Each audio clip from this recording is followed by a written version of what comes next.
Hello there, this is Russ Bucher from ControlMyNikon. In this video, we're going to take a look at how you can use an inexpensive wireless PowerPoint remote as a trigger for your camera.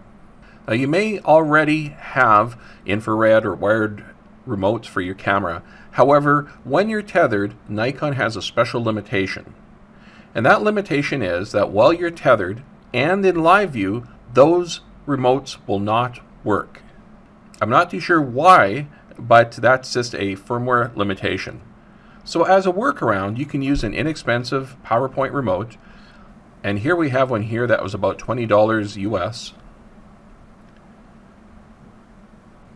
And there's a compartment in the back here that holds a battery and a spare battery, and it has a dongle which is Bluetooth, and that just plugs into your USB port on your computer. Once that's plugged in, your computer will recognize your PowerPoint remote as a keyboard.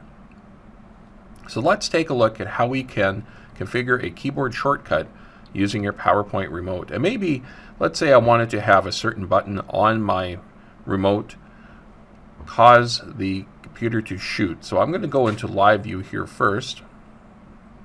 And if you had a Nikon remote here, you could try using it, but it wouldn't work. So I'll go to Tools menu, Shortcuts, and currently we have F5 as a keyboard shortcut for shoot.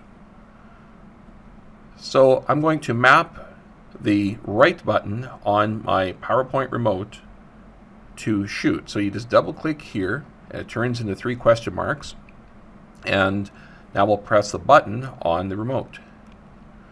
And it's page down. This is what the button on the remote represents to the computer. Okay. So now you just click on another one of the items here and it is saved. Now if I want to shoot, I will just press the button on the remote and it's going to shoot while in live view. Here we go. I pressed it and it captures. So now you can set up your computer and your monitors a little ways away from maybe your product shot or whatever else you're shooting, and you can just carry this remote with you, and when you're ready to shoot, press the button and it captures during live view. A good, inexpensive workaround to this Nikon firmware limitation. So there you go. That's how you set up a PowerPoint remote in ControlMyNikon. Happy tethering.